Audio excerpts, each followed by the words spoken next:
আসসালামু আলাইকুম। এখন শুনবেন সংবাদ শিরোনাম। ইরান ও যুক্তরাষ্ট্র প্রতিনিধিদের সঙ্গে বৈঠক করে আলোচনা শুরুর কথা জানালেন শেহবাজ শরীফ। লেবাননে হামলা না থামলে সমঝোতা নয়, বার্তা তেহরানের।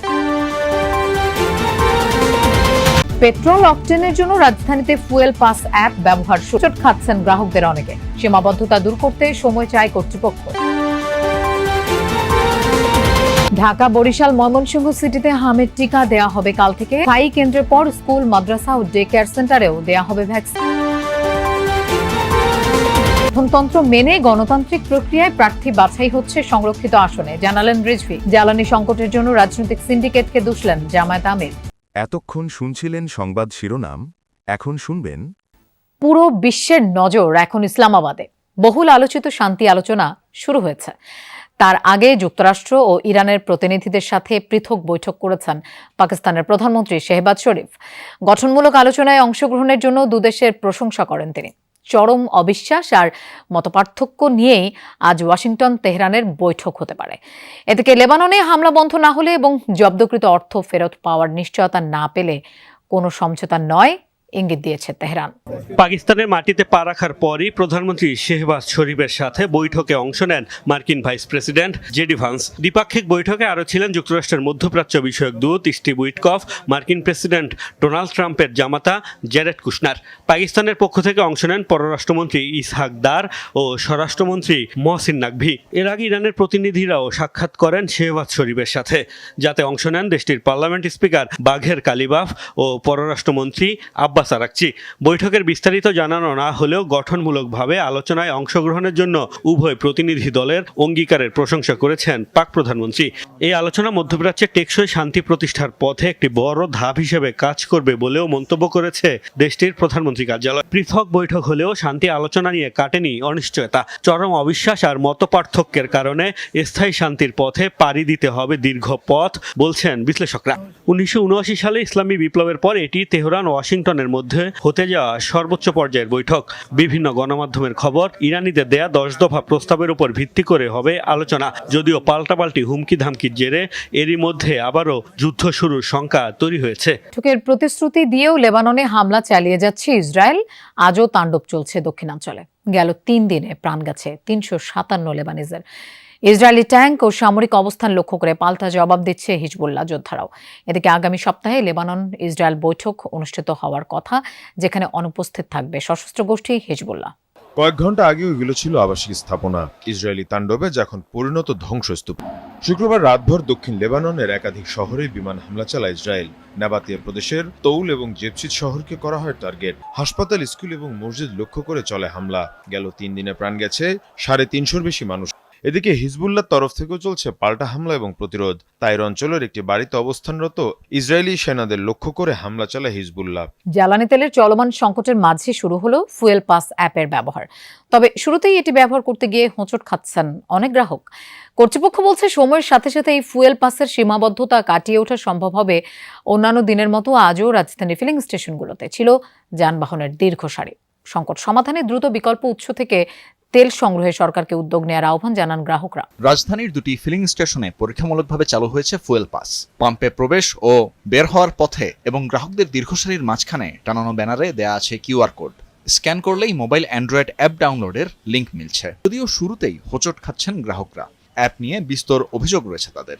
নিবন্ধিত মোটরসাইকেলের তথ্য দিলেও তা অ্যাপটি নিচ্ছে না। দীর্ঘ সময় চেষ্টা করেও অনেকে রেজিস্ট্রেশন করতে পারেননি। অ্যাপটি আরও সহজ করার তাগিদ দেন গ্রাহকরা। গতকাল থেকে ট্রাই করছি, সব ইনফরমেশন কারেক্টলি দিচ্ছি, বাট অ্যাপস কাজ করছে না, মানে রেজিস্ট্রেশন নিচ্ছে না।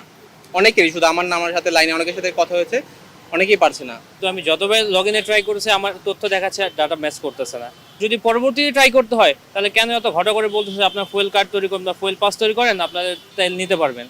আমি যদি তেল না নিতে পারি তাহলে আমি লগ ইন করতে পারতেছি না, তাহলে আমি এটা কেন করবো? শুরুতে কিছু সীমাবদ্ধতা থাকলেও তা দ্রুত সমাধান হবে বলে জানান সংশ্লিষ্টরা। পাম্প কর্তৃপক্ষ জানান অ্যাপের মাধ্যমে নিলে 10 লিটার পর্যন্ত তেল পাবেন মোটরসাইকেল চালকরা।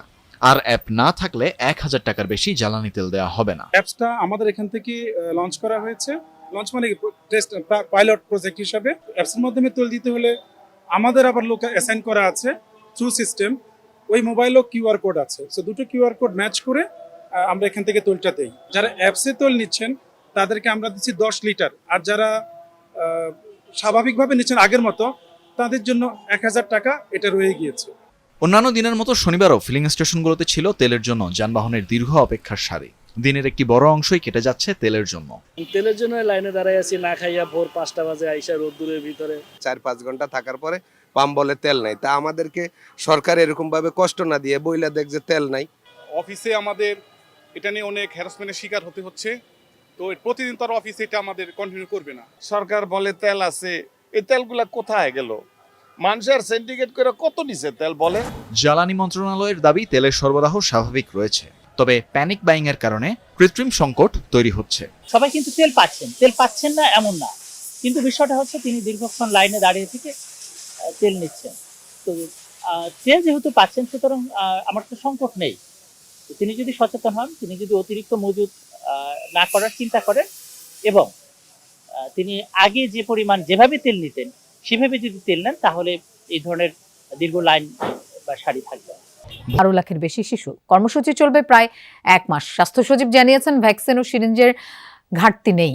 দেশের বেশিরভাগ জেলায় ছড়িয়েছে হাম। সংক্রমণ মোকাবিলায় 5 এপ্রিল থেকে 30টি উপজেলায় টিকা কর্মসূচি শুরু করেছে সরকার। বেশি থাকলেও প্রথম ধাপে রাজধানী ঢাকায় টিকা দেয়া হয়নি। শুরু হচ্ছে রোববার। উত্তরে প্রায় 5 লাখ এবং দক্ষিণে 4.5 লাখের বেশি শিশু পাবে এই টিকা। কেন্দ্র থাকবে 1100-র বেশি। টিকা দেয়া হবে 11 মে পর্যন্ত। প্রথম 8 দিন স্থায়ী কেন্দ্রের পর টিকা শুরু হবে স্কুল, মাদ্রাসা ও ডে কেয়ার সেন্টারে। এখানে এই যে টার্গেট পপুলেশনটা অনেক বড়, 6 মাস থেকে 5 বছর পর্যন্ত, এবং প্রথম দিকে যে সেশনগুলো হবে বা ইনিশিয়াল ডেজ গুলাতে টিকাদান কেন্দ্রগুলোতে রাশটা খুব বেশি হবে। এই রাশটা ম্যানেজ করা, কে টিকা পাবে এবং কে টিকা পাবে না, এই ব্যাপারে ভ্যাকসিনেটর বা সুপারভাইজার যারা আছেন, এটা তাদের জন্য একটা বড় চ্যালেঞ্জ। ঢাকা ছাড়াও একই দিনে টিকা দেয়া হবে বরিশাল ও ময়মনসিংহ সিটি কর্পোরেশন এলাকায়। টিকা কর্মসূচি চলবে সকাল 8টা থেকে বিকেল 4টা পর্যন্ত। কিছু কেন্দ্রে সন্ধ্যার পরেও টিকা দেওয়ার ব্যবস্থা রাখা হয়েছে। আমাদের সিরিঞ্জের কোনো ঘাটতি নাই, টিকারও কোনো সমস্যা নাই। ইনশাআল্লাহ আমাদের সকল বাচ্চারা টিকা পাবে। আমরা এখন শুরু করছি ইমার্জেন্সি বেসিসে, এবং এটা আমাদের নিয়মিত ইপিআই কর্মসূচির সাথে আমরা একত্রিত হয়ে যাবে। স্বাস্থ্য বিভাগ জানিয়েছে 20 এপ্রিল থেকে সারা দেশে হামের টিকা দেয়া শুরু হবে। দেশে প্রতিদিনই বাড়ছে হামে আক্রান্ত রোগীর সংখ্যা। আক্রান্তদের মধ্যে বেশিরভাগই শিশু। দুপুরে উপসর্গ নিয়ে খুলনা মেডিকেলে এক শিশুর মৃত্যু হয়েছে। আর স্বাস্থ্য অধিদপ্তরের হিসেবে সকাল 8টা পর্যন্ত গেল 24 ঘন্টায় হাম ও উপসর্গ নিয়ে 2 জনের মৃত্যু হয়েছে। আর এ পর্যন্ত গেল 27 দিনে হাম ও রোগটি সন্দেহে মারা গেছেন 169 জন। এদিকে রোগটি ছড়িয়ে পড়ায় উদ্বিগ্ন অভিভাবকরা। চিকিৎসকরা আতঙ্কিত।